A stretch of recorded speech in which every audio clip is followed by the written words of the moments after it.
Well, hello, guys. It is Monday. Not really. It's actually just Friday. But we're going to pretend that it's Monday. And we are in day one of the coronavirus break.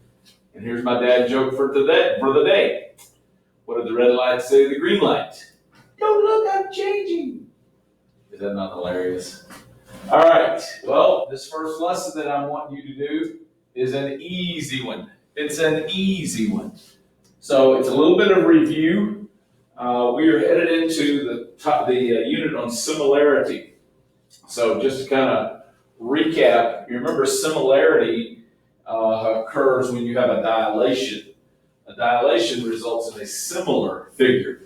So we're talking about if I had a huge triangle, but then I had a smaller one where all the angles were exactly the same, all right, then we would say that those two triangles are similar. They're not congruent, they're similar.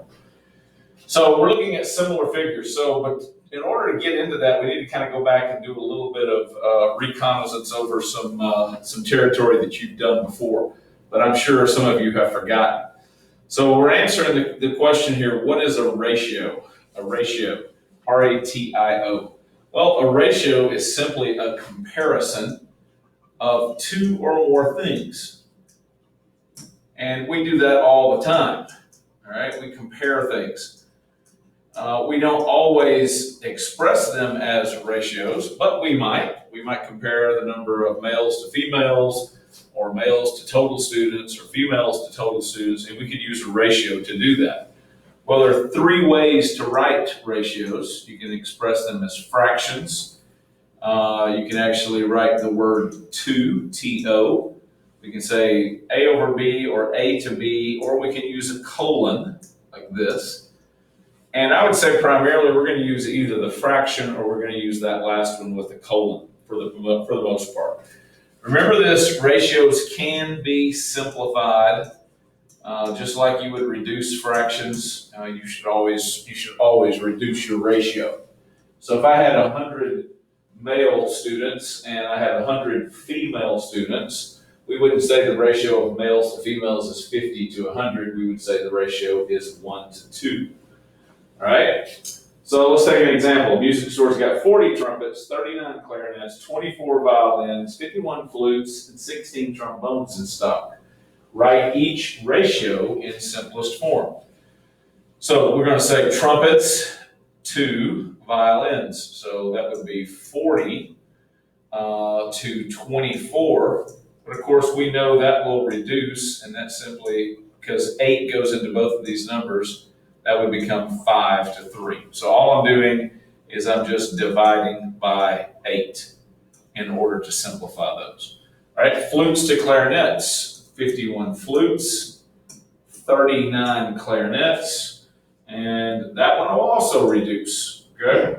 There's a number that goes into both of those. That would be the number 3, okay? So that reduces to 17 to 13. So that's all we're doing is we're just dividing by 3 right there. Trombones to trumpets. So we have 16 trombones, okay, and 40 trumpets. So notice it makes a big difference the order in which these are written. You would not want to say 40 over 16 because it says trombones first, 2 trumpets. So with both these numbers, of course, they are divisible by 8. And so that is going to reduce to 2 to 5. 2 to 5. All right, and then finally, the last one is violins to total instruments. So there's 24 violins. Then you got to do a little bit of quick math right here to add all of these up. That was my calculator. I added those up. That's 170 all total. Well, we know these are both even numbers, so those are both divisible, but only divisible by 2. So this is going to reduce to 12 to 85. Okay? So 12 to 85. So those are just some simple ratios. You got to be able to do that in just about any kind of problem. Extended ratios. Well, these would be a comparison of 3 or more. Of 3 or more, put or more in parentheses, 3 or more quantities. And extended ratios can be written like this: A to B to C. All right, A to B to C. So let's take some extended ratios in some of the problems that we're going to look at right here, okay? The ratio of two complementary angles is 3 to 7. Find the measure of both angles. 3 to 7, the ratio of two complementary angles. Well, we know this about complementary angles, that complementary angles are going to add up to 90 degrees. So since we do not know the value of each angle, that's unknown to us, we can say the ratio, the numbers in the ratio, both times that x, the unknown amount, all right? So obviously this gives us 10x equals 90, so x is equal to 9. Now, that doesn't tell us the measure of both angles. So both angles would be 3 times this number and 7 times that number. So one of my angles is 27, okay, degrees, and the other angle is 7 times 9, which is 63 degrees. So if you take those two numbers right there, 27 to 63, they are in the ratio of 3 to 7. You see how both numbers are divisible by 3? If you divided both of those numbers by 3, you would, I'm sorry, by 9, because they're divisible by 9, you would get 3, and 63 divided by 9 is 7. So all you have to do is just throw in an x there with your ratios or with your numbers in the ratio, and then set up an equation. Check this one out. Two supplementary angles, the ratio is 4 to 1. Find the measure of those. So that means one of the angles is 4 times as big as the other. Well, we could play around with the numbers that add up to 180, but the easiest thing to do is just do this. 4x plus 1x equals 180. So that's 5x is equal to 180. So x is equal to 36. All right, so my first angle, 4 times 36, well, that's going to be 144. And of course, my other angle is 1 times 36, which is still 36. So those two angles are 36 degrees and 144 degrees. So those would be the two angles. So obviously, the first angle, the angle 144 is the number that's 4 times as big as the other one.